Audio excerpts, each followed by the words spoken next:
So, MMA, mixed martial arts. What is the difference? But Greg, there is no difference between MMA and mixed martial arts. Yes, there is. I do say that there is, and I'm going to tell you how there is and what it is in this week's episode of Knowledge Drop with me, Greg Laurel. So, like I said before, there is a difference between MMA and mixed martial arts. Even though MMA stands for mixed martial arts, when you say MMA, you are talking about a sport. But when you say mixed martial arts, you are talking about a concept, a pretty brilliant one at that. When you're taking mixed martial arts, that's actually a really brilliant idea. You're taking two martial arts, two combative arts, and hybridizing them. You're substituting the strengths, so you're substituting the weaknesses of one for the strengths of the other. And you're getting this kind of beautiful mess of style that ends up working. That's why MMA stands for mixed martial arts. The sport of MMA is of mixed martial arts, because that's why MMA is essentially its own style now, whereas mixed martial arts is a concept. So for example, the style of MMA will actually teach you pretty similar things across their techniques. They'll teach you strikes. They'll teach you hand strikes like from karate. They'll teach you kicks like usually from Muay Thai, because that's usually where they come from. Sometimes they'll teach you Taekwondo-esque kicks, and they'll also teach you wrestling and jiu-jitsu. So there's usually between MMA gyms, that's a very specific style of mixed martial arts that is generally like kind of a sweet hybrid of the best of as many worlds as they could get it from, whereas also trying not to overload, because if you try to take from as many martial arts as you can, there's going to be overlap, there's going to be sensory overload, because generally you only need a few styles mixed together to get a good mixed martial artist. You don't need everything to do everything, because generally the styles that MMA cover are pretty solid as they are, because you've got the kicks that come from Taekwondo and Muay Thai, you've got the strikes usually from say boxing. Usually it's actually boxing rather than karate, and then you got the groundwork of jiu-jitsu usually, and maybe some Western wrestling too while you're at it. And those three styles, those kinds of the boxing, the kicking, and the wrestling, that's generally the three elements of a fight that's been broken down into those three styles, and there's three different aspects of the Octagon's domain that are covered, because either you're going to be punching someone, or you're kicking somebody, or wrestling somebody. And then of course technically you might be throwing in elbows and knees too, and that's a very Muay Thai thing. Because Muay Thai is also known as the science of 8 limbs, as in 1, 2, 3, 4, 5, 6, 7, 8.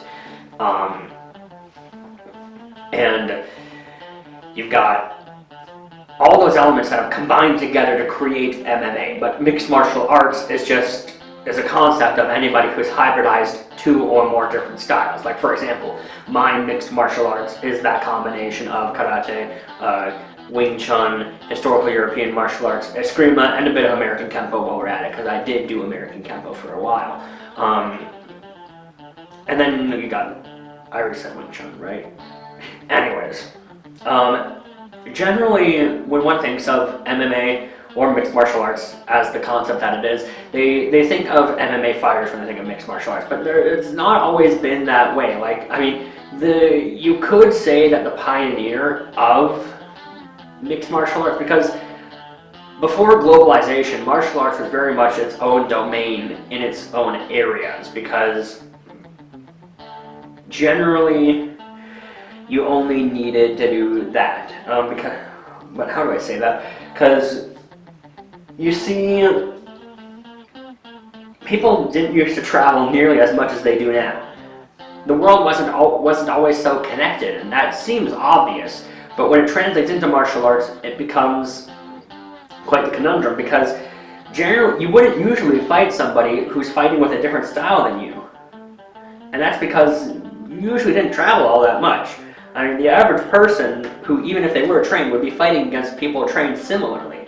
Like, for example, in Europe, you'd usually fight other Europeans when you're fighting or sparring, because say you live in North Italy, you would probably be more likely to come across another European fighting style, like say savate, which is the French martial art, kickboxing and cane fighting. And it's absolutely brutal too, because there was actually a very famous fight, I believe, between a savate guy and a taekwondo guy, where the taekwondo guy had broken both of the Frenchman's arms, but the guy was not about to give up. He ended up knocking out his taekwondo master opponent with his kicks from savate.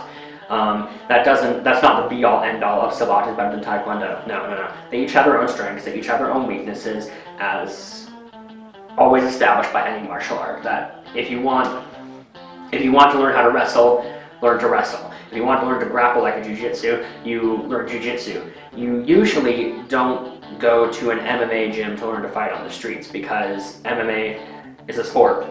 Mixed martial arts is a concept. Not to say you can't use MMA on the streets. It just probably is not going to be your best bet. I hope that you're not walking into an MMA gym to learn to fight on the streets, because there are better ways to learn to do that than an MMA gym.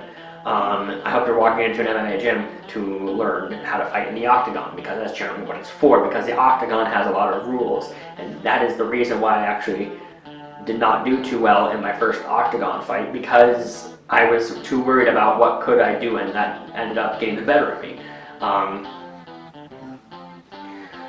But anyways, you've got the concept versus the sport. The concept integrates itself into the sport, and the sport has influenced the concept. There's really no question about that.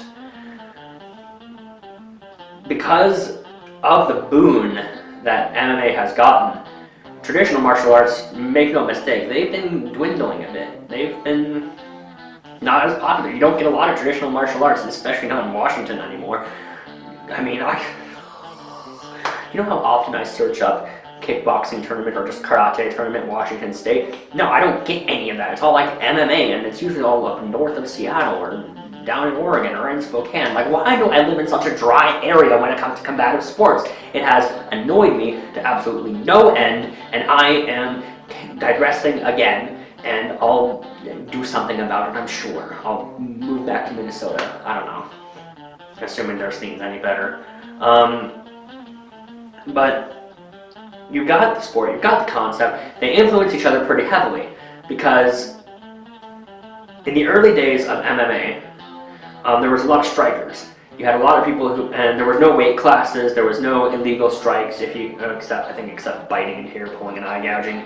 I think those were the only things you couldn't do at the time, but you used to be able to do those descending elbows, but you can't now. You can't use a descending elbow anymore. There were so much fewer rules. There were no weight classes either. In the early days of MMA, the scene quickly got dominated by a bunch of jiu-jitsu guys called the Gracies, and they really shaped a lot of MMA. They really did influence MMA very heavily by putting that emphasis on jiu-jitsu, because you had all these strikers that had no idea what to do when taken to the ground. So now the sort of meta that MMA adopted was that you got to learn that jiu-jitsu, but you don't miss out on striking, because if you just know how to wrestle, then you're gonna be on the ground begging for them to try to take you there, and this is not going to happen, and you're probably going to eventually get disqualified for delaying the fight, because you're not doing anything, because you're refusing to do anything but wrestle, and what if the guy doesn't want to do that? What if he wants to stand up? Then stand up and fight him. I mean, now then, it wouldn't have been a controversial statement, because some people have adopted the position that just, well, I won't go into that yet, because that doesn't make sense from there, but that was a little slippery slope saying just stand up and fight him, because some people, there are anti-grapplers out there. There are people who do believe that grappling is just boring to watch, and if you're not trained, it might be to you, but there's a lot of technical stuff that goes into it. But even so, you can't just be a one-trick horse. You really can't. I mean, it kind of worked in favor of the Gracies back in the early days because nobody else was doing that. But you really can't do that now. You got to know how to at least be decent at all of its aspects. Now, for example, I don't have formal jiu-jitsu training. I don't hold a rank in jiu-jitsu. That being said, I did learn how to fight on the ground. I do know how to do it. Gods know I can't do it too terrifyingly well, but I can do it. I know how to survive on the ground and then get off the ground, because I'd rather not be on the ground, because I'd rather be kicking somebody in the face, because I'm very good at that. So that's why I would want to do that instead of wrestle. There even is that little meme of mixed martial arts. Learn 10 martial arts and end up on the ground wrestling. That's usually only like late into the fight when both of you are really tired. But there are some patterns that do appear in MMA bouts that, like, in the recent McGregor versus Mayweather thing, McGregor really came like a bat out of hell right out the gate and was really laying it down on Mayweather until the third round, when suddenly all his stamina just dropped, because he's ready to fight 3 rounds rather than 9 rounds that boxing can go for. Now then, I don't think that was a fair fight, because they took away like 6 of McGregor's weapons that he's trained to use, and Mayweather was only willing to fight by his rules. It's like Mayweather was the kid who's like I'll fight you, but only in this specific spot using this specific rules, because, like, I mean, I get the feeling Mayweather's a bit of a boxing jock who's like, kicking's not fair, wrestling's not fair, but I definitely study the most manly of all of them. It's just like, but that's just my personal opinion. I'm probably going to get a lot of flame in the comments for dissing Mayweather, but I mean, that's on me. But it really does boil down to how MMA is very much a sport, while mixed martial arts is a concept. Given that I've pretty much covered MMA versus mixed martial arts, the sport versus the concept, I'm going to do a little bonus subtopic and basically it really boils down to fighting is hard. Like, it really is. Like, it's easy to learn to fight, but it's hard to fight. And not because of the psychological aspect of I'm smacking another guy in the face. No. Violence has been like a thing since the dawn of man. Like, man has been fighting since before man was man. And it's easy to be a couch commando. It's really easy to sit on the couch and be like, oh, that guy missed an opening. You could have kicked him in the ribs and ended the fight right there. But in my experience in the Octagon, like, you do miss a lot. Like, you're tunnel vision pretty hard, especially if it's your first fight. Because you're especially in your first fight, you're like, okay, here we go, like, okay, and you're really thinking about it a bit too much, and I don't know how many people usually win their first fight, but I imagine it's almost 50-50.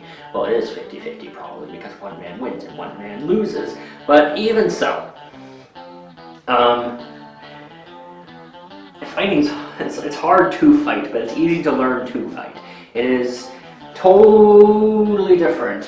Learning versus doing.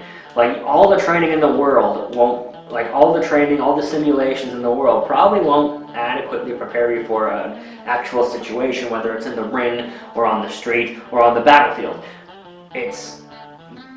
That's a totally different mentality, and you will miss stuff. Like, you see like a fight analysis, and you might be like, oh, there was a very clear opening right there. He could have just kicked him right in the gut and ended it, but like, I would probably miss that in an Octagon situation where I'm focused on something else, like defending that against that strike, like parrying that punch, like blocking against that kick. I mean, I might get it, I might not. I only know what I know, and what I know is that I am not perfect. I am far from it. If I was perfect, the universe would be absolutely no fun at all. But I'm not doing philosophy in this unit. But you can see you can watch a lot of fights, you can be in a lot of fights, but really no fight is truly similar to another fight. Fights are kind of like snowflakes, I guess. You can see patterns, you can see similarities, but the Heisenberg uncertainty principle will render exact copies impossible. Which is true in both instances. But even if you're sparring someone in the Octagon, it's a different mentality than if you're in a cage match, and if you're in that match in the Octagon in a sanctioned fight and all that, and you're doing full contact. Even if you're doing full contact sparring, you're going to miss stuff. Make no mistake, it's not going to be perfect. Also, I'm gonna throw a little shade here, but the Irish whiskey that Conor McGregor made is but that was kind of an excuse to do that. But anyway, so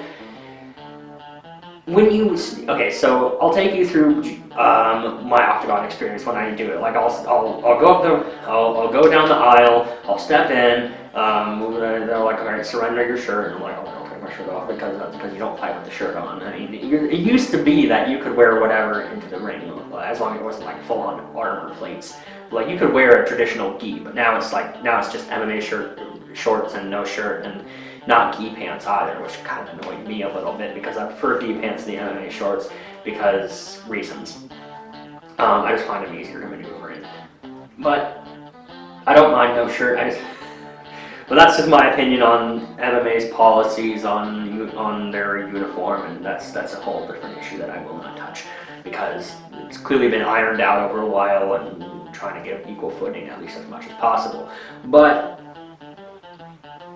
you step into that octagon, you shake hands with your opponent if you do, and like they say, are you ready? Are you ready? Fight. And like usually the first thing you end up going for is like you get transfixed on like your opponent's face. You're looking at him and you're just and there's generally this little area called the box, which goes from shoulders to hips that you want to monitor, because from the shoulders to the hips, if you're watching that area, you can technically tell whatever they're doing, because their shoulders are going to move first when they're punching, and their hips are going to move first when they're kicking. But usually the first thing you look at least for me, is into their eyes, and then usually I'll be like, all right, back to the box, and then because it's a totally different thing. Like you've got people in the crowd that are cheering for you to win. You've got people in the crowd for you that are cheering for you to lose. Like there are people cheering against you, make no mistake. And all those factors combined, I would tell you just don't think about them, but that's very difficult. It's a very much easier said than done thing. And all those elements kind of led to why I lost my first fight in the Octagon. And that night still haunts me to this day. It's still one of those things, like I'll be lying in bed, just like remember that time in the Octagon when you failed, and I'll just be like, and I'll just go to sleep a tired and failure man. But that's just my nightmares. But it really does boil down to fighting's hard, because it's easier to learn than it is to do. And that really can go for just about anything, whether it's martial arts, whether it's writing, whether it's drawing, whether it's whatever. It's a lot easier to learn, it's a lot easier to say, and there's just so many things. It really does boil down to those simple things, doesn't it? There's just so many things. There's so many things, and it's hard, and like everything is hard, because life is annoying and hard, but I'm not doing philosophy yet. You just wait. Anyways, I digress. The fights that I've watched, it's very easy to tell when the two guys are really tired. And usually that gets and usually you can tell they're tired when they start almost exclusively wrestling, and the wrestling doesn't even have that much to it, and there's a lot of resting in between movements, because it's I believe it's 3 rounds at maximum, 3 rounds of like 2.5 minutes or something. I'm terrible with numbers, give me a break. But even so, 2 minutes is a long time to fight somebody. Make no mistake. Because if I'm fighting on the street, I want to be done in 10 seconds or less. Ideally, like 5. If I'm still fighting a guy after 10 seconds, I've done something wrong if I'm fighting for my life. But when you're fighting for sport, fighting for 2 minutes is about the standard. I mean, and it's hard to fight somebody for 2 minutes, especially when you're fighting hard. And you get tired easily, and that's why you gotta work up that stamina when you're doing these martial arts and such. That's why when I spar someone, I'm usually sparring them continuously for 2 minutes, for like half-hour blocks. For like I spar like a bunch of like 15 different people for 2 minutes at a time, continuously, because I'm trying to build up that stamina. And if you lose that stamina, you're done for, because a tired man is not a good fighter. That should come as an obvious thing. It really should, but you'd be surprised how many times you see the two guys get really tired before the end of the fight, because they went all out in round 1. they were going pretty cool. They were going pretty good in round 2, and then round 3 comes and they're just like, can this be done already? And then they just kind of fall on the ground on each other. I mean, I don't know how often that actually happens because, I mean, yeah, but you have these fights and you have these fighters, and I really wish, I wish I could tell you that you'll fight like that, and that's how fights go, and I wish I could tell you that this is so and this is not, but really nothing is certain and everything is possible, and I'm not supposed to be doing philosophy yet. Anyways, one of my favorite things to do is to analyze a fight scene in like a movie or something, and point out like, that would have worked. I mean, movies greatly overestimate the stamina of people because, like, you see them take like 18 hits to the face and they're still going like the bell just rang, and it only really takes one to finish it because humans are fragile creatures. I mean, when you've got a blade, it takes less than a pound of pressure to break through the skin. There are a lot of points on the human body that if you hit them just right will interfere with or otherwise damage vital function, and these are often called vital points. These are like your temple, your masseter joint, your knee joints, your elbow joints, your fingers even though finger and toe manipulation is illegal in MMA. Although I've always wondered though, is wrist manipulation okay? Like can you twist a guy's wrist? Can you get him into a wrist lock, or does that count as finger manipulation? That is a legitimate question, by the way, because I've never been able to figure that out. You have every single factor really does play. Everything is everything. All is one. Like again,